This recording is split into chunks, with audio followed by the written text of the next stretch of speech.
دیکھیں جی، محمود غزنی کا جو دور تھا وہ تھا 970 سے لے کر 1186 کے درمیان، ٹھیک ہے، 977 سے 1186۔ اچھا جناب، جہاں پہ بہت سے اسٹوڈنٹ جو ہے وہ لے رہے ہیں، کلاس لے رہے ہیں، تو ساتھ ساتھ فلم بھی ساتھ چلائی ہوئی ہے کسی نے، تو میرے خیال میں آپ جب کلاس لیا کریں توجہ کے ساتھ لیا کریں تاکہ آپ کو ہر چیز یاد رہے۔ اچھا جی، محمود غزنی ایک درویش قسم کا بندہ تھا، ٹھیک ہے، مطلب پکے سچے جیسے مسلمان ہوتے ہیں اس طرح کے ہوتے ہیں۔ محمود غزنی نے ایک بار دربار لگایا ہوا تھا، اور دربار کے اندر اس نے کہا کہ آپ میں سے کوئی ایسا بندہ جو مجھے حضرت خضر علیہ السلام سے ملوا دے تو میں اس کی جناب جو بھی شرط ہوگی پوری کروں گا۔ کوئی بندہ مطلب ایسا ہے اس محفل کے اندر، دربار پوری لگی ہوئی ہے، تو اس کے اندر کوئی ایسا بندہ ہے جو حضرت خضر علیہ السلام سے مجھے ملوا دے۔ حضرت خضر علیہ السلام آپ کو پتہ ہے کہ نبی ہیں، اور حضرت خضر علیہ السلام ہر انسان کی زندگی میں ایک بار کسی نہ کسی طرح سے وہ ملتے، چاہے ہم بھی ہیں، آپ بھی ہیں، کوئی نہ کوئی آپ کی زندگی میں ایسا بندہ ضرور آئے گا کسی بھی شکل میں، لیکن وہ ہوگا کون؟ حضرت خضر علیہ السلام۔ تو انہوں نے کہا کہ حضرت خضر علیہ السلام سے کوئی مجھے ملوا دے، ٹھیک ہے۔ تو ایک آدمی مطلب کافی سارے لوگوں کی طرف دیکھا گیا بھائی یہ بندہ بہت جو ہے سکالر ہے یا یہ بہت نیک آدمی ہے، انہوں نے کہا جی مشکل ہے۔ تو ایک آدمی بیٹھا ہوا تھا وہاں پہ جو بالکل جناب والا سمجھ لیں کہ ایک سمپل سادہ دیہاتی بندہ تھا، وہ کھڑا ہوا، اس نے کہا جی میں آپ کو ملوا سکتا ہوں۔ اس نے کہا جی اچھا، اس نے کہا شرط کیا ہوگی؟ شرط یہ ہوگی کہ میں مطلب میرے بچے، میں غریب ہوں، میرے بچوں کا 6 مہینے کا راشن جو ہے آپ نے کرنا ہے، میں 6 مہینے دریا کے اوپر قلعہ کاٹوں گا اور پھر اس کے بعد آپ کو ملوا دوں گا۔ تو اس نے کہا اچھا چلو جی۔ اس نے جناب محمود غزنی نے جو ہے اس کا واقعہ جو تھا مطلب ہے کہ اس کے بچوں کا جو ذمہ تھا وہ اٹھا لیا اور بندے کو بھیج دیا دریا کے کنارے پہ۔ تو وہ جناب وہاں پہ کیا کرتا رہتا ہے؟ قلعہ کاٹتا رہتا ہے۔ 6 مہینے گزرنے کے بعد وہ کہتا ہے کہ جناب بادشاہ عرض کے میرے جو مطلب وہ تھوڑے سے اعمال جو ہیں وہ تھوڑے غلط ہو گئے، الٹ پلٹ ہو گئے ہیں، تو لہٰذا مجھے دوبارہ قلعہ کرنا پڑے گا 6 مہینے کا۔ اس نے کہا چلو ٹھیک ہے آپ دوبارہ کرو۔ 6 مہینے گزر گئے، پھر سال ہو گیا، سال کے بعد پھر دوبارہ لایا گیا۔ تو اس کے بعد کیا ہوا کہ 6 مہینے کے بعد یعنی سال کے بعد بادشاہ نے بلایا کہ ہاں جی بتائیں جی حضرت خضر علیہ السلام جو ہے مطلب خود کہتا ہے جی کہ میں تو بس میں نے جھوٹ بولا تھا، میں ایکچولی غریب تھا، میرے پاس کھانے کے لیے کچھ تھا نہیں، تو میں نے پھر سوچا کہ چلو 6-7 مہینے تو اس طرح گزر جائیں گے میرے، اس لیے۔ تو بادشاہ نے کہا کہ اچھا، محمود غزنی نے پہلے وزیر کو بلایا، اس کو کہا کہ جناب اس نے میرے ساتھ جھوٹ بولا ہے اور 1 سال تک جھوٹ بولتا رہا، تو اس کی کیا سزا ہونی چاہیے؟ اس نے کہا سر اس کا گلا کاٹ دینا چاہیے، بادشاہ کے ساتھ دھوکا تو گلا کاٹ دینا چاہیے۔ اچھا چلیں جی، دوسرے وزیر کو بلایا گیا، اس کو کہا کہ مطلب اس نے میرے سے جھوٹ بولا ہے، اس کے ساتھ کیا سزا ہونی چاہیے؟ اس نے کہا سر اس کو جو ہے مطلب ہے کہ کتوں کے سامنے پھینک دیا جائے تاکہ جو ہے نا اس کو جو بہت زیادہ اذیت کی موت آنی چاہیے۔ اچھا، تو اس دربار کے اندر ایک ایاز نام کا بھی مطلب وزیر تھا محمود غزنی کا، تو ایاز اس کا یعنی کہ محمود غزنی کا جو نوکر ہوتے ہیں ایاز ایکچولی اس کا بہت زیادہ وفادار بھی ہوتا ہے اور بہت زیادہ ٹرسٹیبل بھی ہوتا ہے، بہت زیادہ ذہین بھی ہوتا ہے۔ تو ایاز سے پوچھتا ہے کہ ہاں ایاز آپ اس کے بارے میں کیا کہتے ہو؟ ایاز اچھا یہاں پر میں ایک بات بتا دوں کہ جب پہلے وزیر سے پوچھا گیا تو اس نے کہا کہ مطلب اس کے گردن کاٹ دی جائے، مطلب اس کو وہ کر دیا جائے جناب، اس کو ٹکڑے ٹکڑے کر دیے جائیں۔ تو وہاں پر ایک بزرگ ہوتا ہے، وہ کھڑا ہوتا ہے، وہ کہتے ہیں ہاں جی یہ جو مطلب ہے کہ کہہ رہے ہیں وزیر کہہ رہے ہیں بالکل ٹھیک کہا ہے اس نے۔ جب دوسرے وزیر نے کہا کہ اس کو کتوں کے سامنے پھینک دیا جائے تو بھی اس نے یہی کہا، بزرگ بیٹھا ہوا تھا، اس نے کہا کہ جناب بالکل یہ صحیح کہہ رہے ہیں، ایسا ہی ہونا چاہیے۔ چلو جی، جب ایاز کو بلایا گیا تو ایاز نے کہا کہ نہیں سر مطلب ہے کہ دیکھیں جی آپ کی دربار سے 1 سال کا راشن غریب کو پہنچتا رہا، غریب کا پیل پلتا رہا، آپ کا نہ تو راشن کم ہوا ہے نہ آپ کی شہرت کم ہوئی ہے، کچھ بھی نہیں ہوا، تو میں تو یہ سمجھتا ہوں کہ اس کو معاف کر دیا جائے۔ اچھا، پھر وہ بزرگ جو ساتھ بیٹھا ہوتا ہے جس نے پہلے کہا تھا کہ گردن کاٹ دو یہ کاٹ دو، تو اس نے کہا جی بالکل ٹھیک ہے. تو اس لیے وہ کیا کہتا ہے، وہ کہتا ہے کہ جناب بالکل جی ایاز صاحب بالکل ٹھیک کہہ رہے ہیں. تو محمود غزنوی حیران ہوا کہ جناب یہ بزرگ جو ہے اس کے بارے میں بھی یہ کہتا ہے کہ جناب والا مطلب ہے کہ وہ کر دیا جائے. اس نے کہا کہ معاف کرو تو بھی کہہ رہا ہے کہ ٹھیک کہہ رہا ہے. تو یہاں پر بادشاہ کہتا ہے کہ آپ مطلب ہے کہ پہلے آپ نے کہا کہ اس کو مار دیا جائے تو وہ بھی صحیح ہے، ٹھیک ہے. اس لیے جناب آپ چیٹ کیوں کر رہے ہیں، آپ ادھر توجہ رکھیں.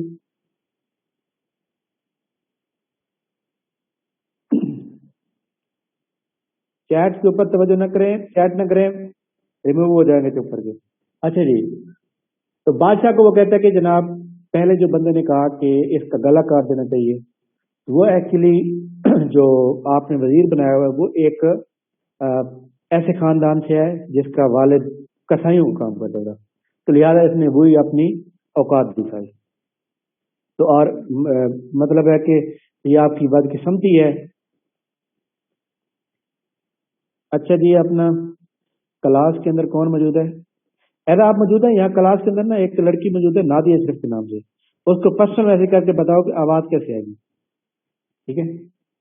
اچھا جی، دوسرے نمبر پر جو وزیر تھا جس نے کہا کہ اس کو کتوں کے سامنے پھینک دیا جائے، وہ کہتے جی اس کا جو والد تھا وہ ایکچولی کتوں کا شکار کرتا تھا، کتوں سے شکار کراتا تھا، تو اس لیے اس نے اپنے مطابق بات کی، ٹھیک ہے. اور یہ آپ کی بدقسمتی ہے کہ وہ آپ کا وزیر ہے. تو کہتے ہیں پھر ایاز نے جو کہا ہے کہ بشک اس کے بارے میں آپ کیا کہتے ہیں؟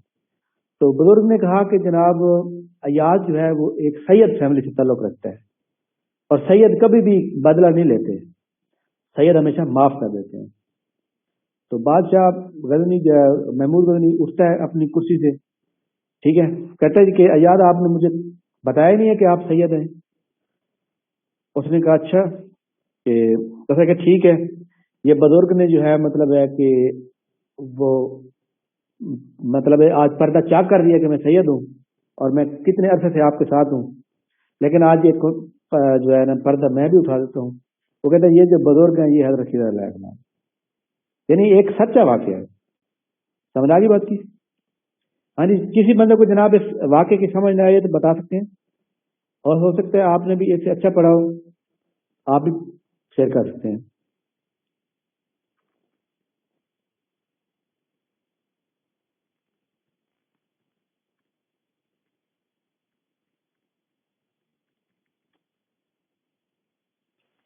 ایکسکیوز می سر.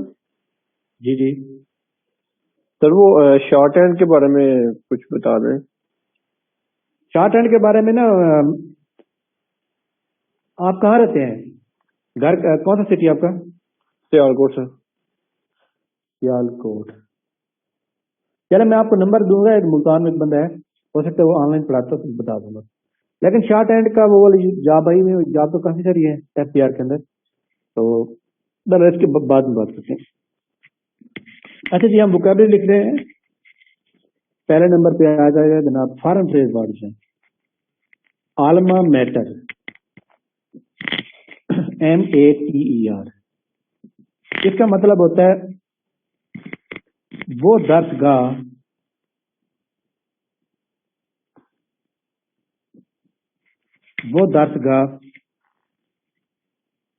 جس میں کسی نے تعلیم حاصل کی ہو، ٹھیک ہے، تعلیم پائی ہو یا تعلیم حاصل کی ہو. یعنی کہ اور اس کے اندر جناب والا یعنی کہ ایک جو لاسٹ ڈگری ہوتی ہے نا وہ کون ہوتی ہے ایکچولی. ونس پیپر کے اندر کیا کیسے سوال آئے گا؟ ونس کالج اور یونیورسٹی، ونس کالج اور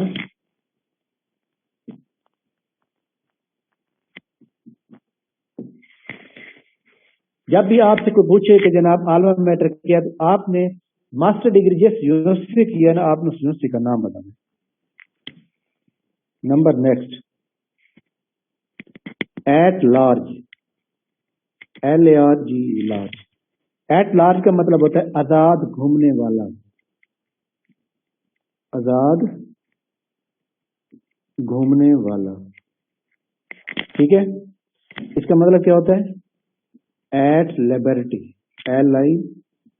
LIBERTY، liberty, at Liberty.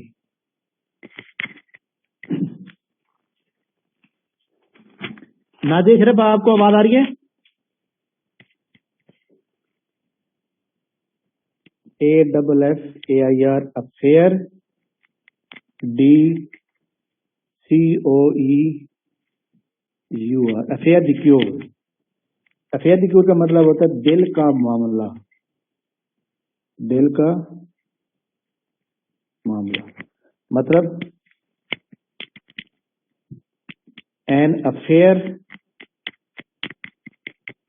an affair of the heart، an affair of the heart. Number next.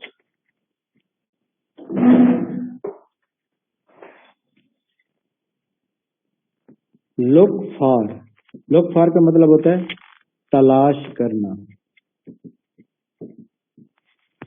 اچھا جی، آگے لکھیں گے look into. look into کا مطلب ہوتا ہے تفتیش کرنا، تفتیش کرنا مطلب ٹو انویسٹیگیٹ.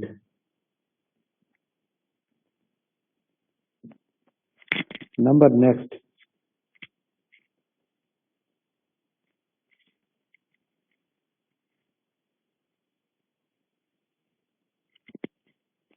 آگے کچھ یہ فارن فریز ورڈ جتنے بھی امپورٹنٹ ہیں ہمارے،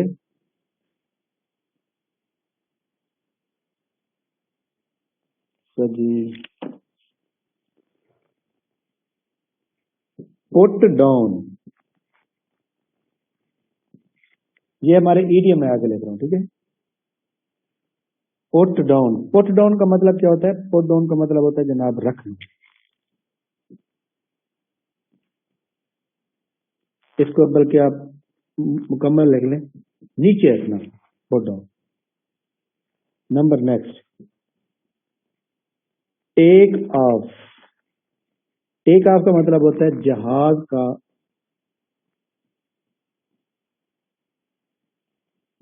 کا اٹھنا.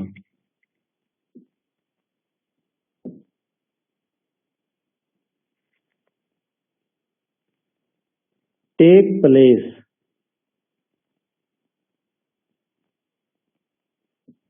کا مطلب ہوتا ہے حادثہ، انسیڈنٹ.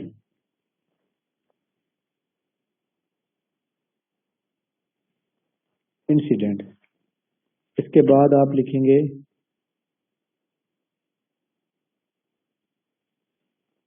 اے پرائر،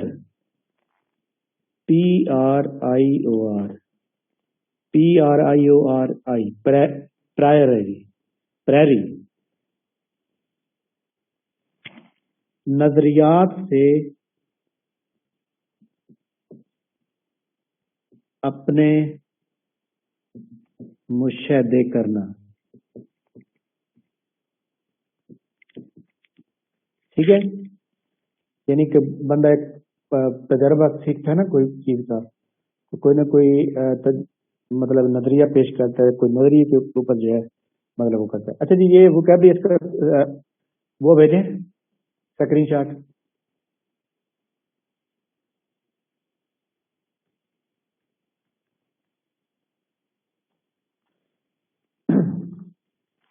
چلیں جی، آ گئی، اوکے ہو گیا. اچھا جناب، آپ کو پتا ہے کہ ہم سیٹرڈے والے دن جو ہے اس کے اوپر پڑھتے ہیں ماڈل پیپر جو ہے ان کو ڈیٹیل کے ساتھ پڑھتے ہیں. لاسٹ ٹائم ہم نے کتنے سوال پڑھ لیے تھے، کسی کو یاد ہے؟ میرے خیال میں 70 سے اوپر تھے.